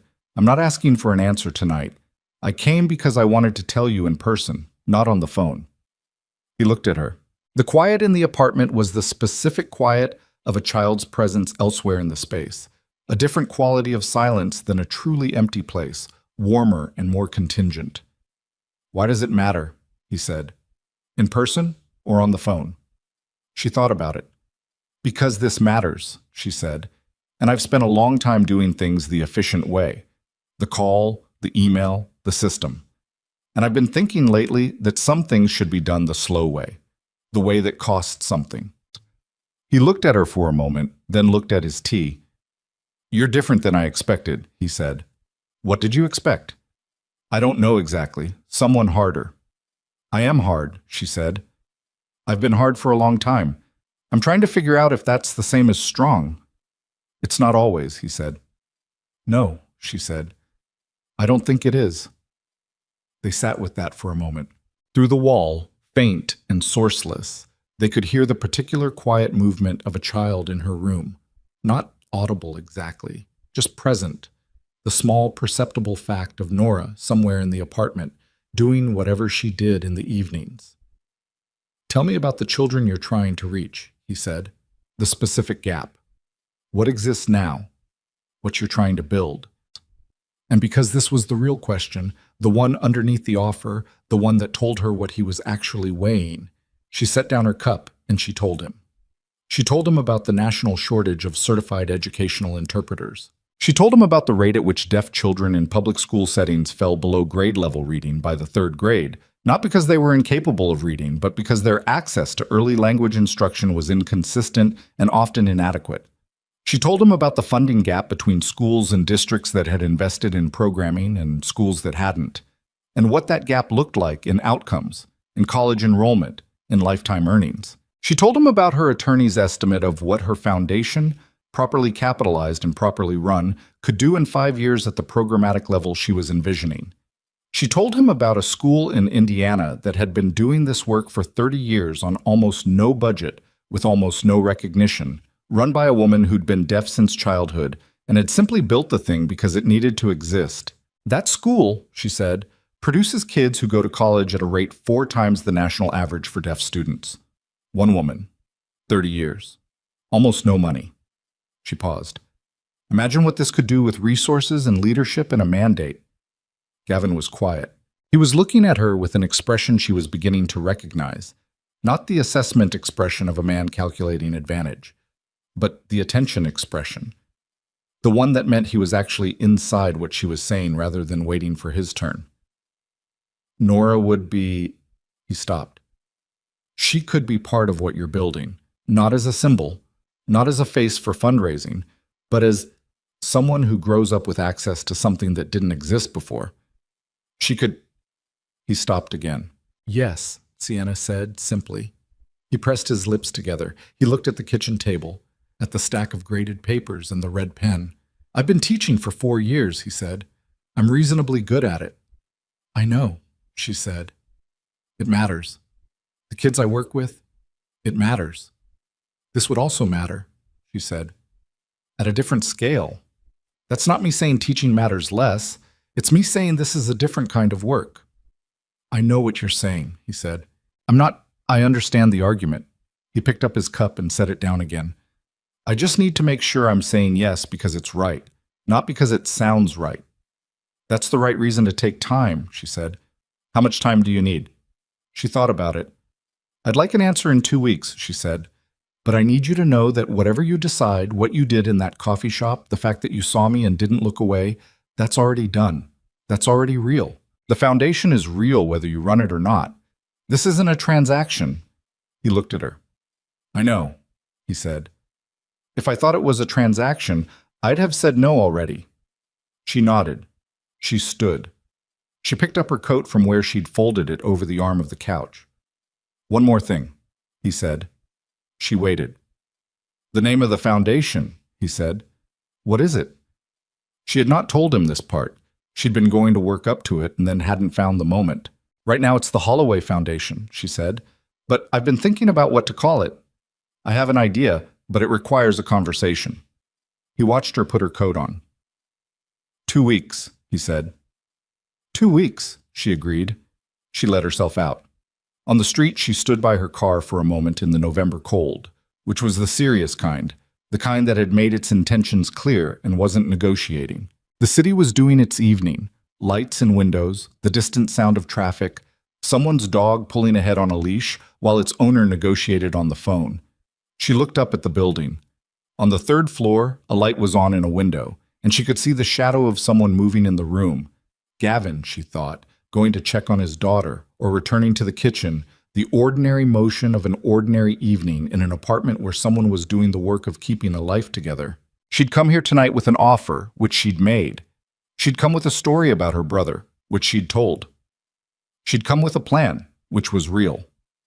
What she hadn't expected, hadn't calculated or strategized or prepared for, was the particular feeling of sitting in that apartment with its worn mug and its children's drawings on the wall and its stack of 8th grade history papers, and feeling, for the first time in a long time, like she was somewhere that made sense. She got in the car.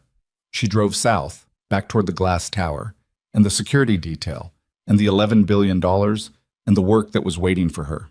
She drove through the city at night, and the city was what it always was, enormous and indifferent and full of people she would never know, living lives she could only glimpse at the edges. And she let herself think about Jamie, not the way she usually thought about him, as a closed door, but as a room she'd unlocked. She thought, I should have kept going, but I'm going now. That was something. She was beginning to understand how it usually worked. Gavin called on the 13th day, not the 14th. He told himself 2 weeks, and he made it almost 2 weeks, which was close enough that he didn't feel like he'd rushed it. He called at 6 in the evening, which was after Nora was in bed with her book, and he sat at the kitchen table with the red pen he'd been using to grade papers and held it for a moment without using it. Sienna picked up on the second ring. I have a condition, he said. A pause. Okay. The foundation serves kids in public school systems, not private. I don't want this to become a resource that only reaches families who already have resources. If the gap is what you described, and I've been reading, and it is, then the kids who need it most are in districts where the funding is worst. That's where we start. Yes, she said. That was already in the design. I want it in writing, not in a mission statement that can be revised, in the actual legal structure, a binding allocation requirement. I'll have the attorney draft it this week. And Nora doesn't... He stopped. She's not a mascot. She's not in the brochure. She's a kid. I understand. If that changes, it won't, Sienna said. I'll put that in writing too if you need me to. He let out a breath. I don't need it in writing. I just needed to say it. Okay. He set the pen down. Outside, the November wind was doing its work against the windows, the kind of wind that had decided to be serious about things and wasn't letting up. He'd been living in Chicago for 4 years, and he still hadn't made peace with November. I'm going to need to finish the semester, he said. I won't leave in the middle of a semester. January, she said. That works.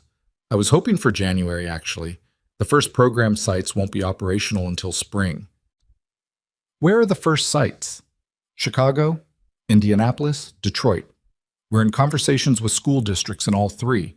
The Chicago district is the furthest along. They've been wanting this kind of partnership for 2 years and couldn't find the funding. Who else is on the team?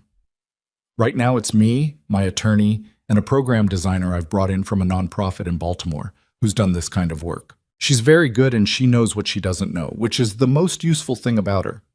What doesn't she know? She hasn't worked directly with deaf children. She knows the educational access framework and the compliance landscape, but the community piece, Sienna paused. That's what I need you for, not just the leadership, the credibility inside the community. They need to trust that this isn't an institution deciding it knows what's best for them. They need to see that the people running it have earned a seat at that table. He thought about this. He thought about the school in Indiana she'd told him about, the woman who'd built something for 30 years with almost nothing because it needed to exist. He thought about what Nora would have been without the support she'd had, the early intervention, the specialist instruction, the 1,000 small scaffolds he'd built and rebuilt, and occasionally knocked over and rebuilt again. He thought about all the kids for whom none of that had been available. Okay, he said. Okay? Yes, he said. January. She was quiet for a moment. When she spoke, her voice was slightly different, not softer exactly, but less managed. Thank you, she said. I mean that simply. I know you do, he said. There was a pause that was comfortable rather than empty. Outside, the wind pushed at the window and he watched it flex slightly in the frame. Old building, old windows, the kind of building that had been through enough Chicago winters that it had developed a relationship with the weather rather than a resistance to it. The name, she said. Tell me. The Holloway Cross Foundation, she said. If you're willing. He hadn't expected the particular feeling that produced. Not pride, something quieter. More like the recognition of being seen by someone who was actually looking. My name first, he said. She paused. I'm sorry? Cross Holloway, he said. My name first. A silence. Then, why? Because you built something the first time around and you know how to do it. This one is going to need someone to put their face into it first. To go into those school districts, to sit in those meetings with parents who've been promised things before. That person is me. Your name should follow mine. He paused. Also, it sounds better. She laughed.